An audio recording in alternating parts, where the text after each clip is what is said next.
খুবই সহজে লসাগু এবং গসাগু নির্ণয় করা শিখব। আমাদের প্রাইমারি লেভেল থেকে ষষ্ঠ এবং সপ্তম শ্রেণী পর্যন্ত লসাগু এবং গসাগু খুবই প্রয়োজনীয় একটা টপিক। লসাগু কি? লসাগুর ফুল মিনিং কি?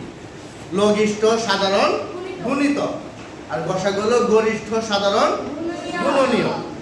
আচ্ছা, তাহলে আমরা আগে প্রথমে লসাগু নির্ণয়ের যে মূল কিছু ধারা আছে আমরা সেগুলোই জানবো।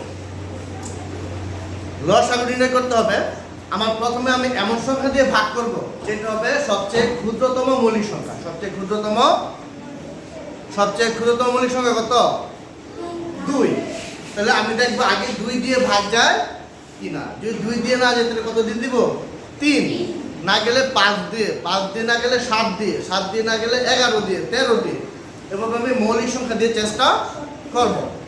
আর প্রথমে যে সংখ্যা দিয়ে ভাগ করব অন্তত 2টা সংখ্যাকে ভাগ যেতে হবে। কয়টা সংখ্যাকে ভাগ যেতে হবে? 2টা। আমার এখানে কয়টা সংখ্যা আছে? আমি যেটা দিয়ে ভাগ করব দেখব কমপক্ষে 2টাকে ভাগ যায় কিনা। লসাগুর ক্ষেত্রে। কার ক্ষেত্রে? লসাগুর ক্ষেত্রে। তাহলে দেখো এখানে 12, 24, 36 তিনটা সংখ্যা আছে, তাই না? জোড় না বিজোড়?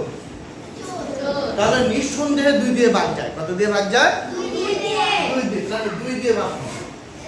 6 দোকানে 12 দোকানে 8 দোকানে 36।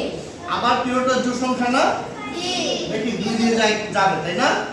অন্তত 2টাকে গেলেই হবে। 3 দোকানে 6, 6 দোকানে 12, 9 দোকানে 18। এখন দেখো 2 দিয়ে 2টা সংখ্যাকে যায়, তাহলে আমি 3 দিয়ে চেষ্টা করব। কত দিয়ে? 3 দিয়ে 2টাকে যায়?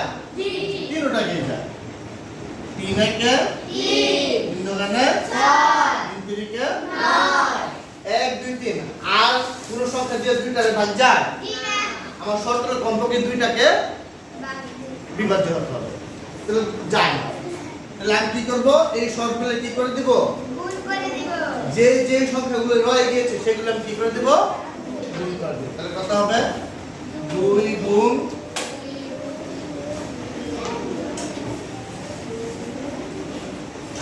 কোনটা বাদ যাবে না, শুধু 1 লিখলাম না কেন?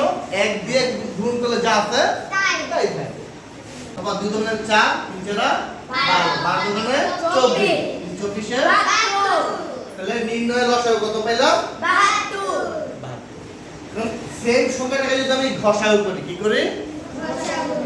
ঘষাগুর মূল শর্ত হলো সবগুলো সংখ্যাকে একই সংখ্যা দিয়ে ভাগ যেতে হবে। সবগুলো সংখ্যাকে লসাগুতে কি ছিল? 2টাকে ভাগ গেলেই হবে। 2টা সংখ্যা নিঃশেষে বিভাজ্য হলেই হবে। কিন্তু গসাগুর ক্ষেত্রে শর্ত হলো আমি যে সংখ্যা দিয়ে ভাগ করব সবগুলো সংখ্যাকে নিঃশেষে বিভাজ্য হতে হবে। কারণ এখানে আছে কত? 12, 24, 36। এখন যেহেতু জোড় সংখ্যা অবশ্যই 2 দিয়ে যায়, তাই না? 2 দিয়ে ছোট সংখ্যা দিয়ে দিলাম। 6 দোকানে 12, 12 দোকানে 8 দোকানে, যেহেতু জোড় সংখ্যা সবগুলো 2 দিয়ে যাবে, তাই না? 3 দোকানে 6 দোকানে 9 দোকানে।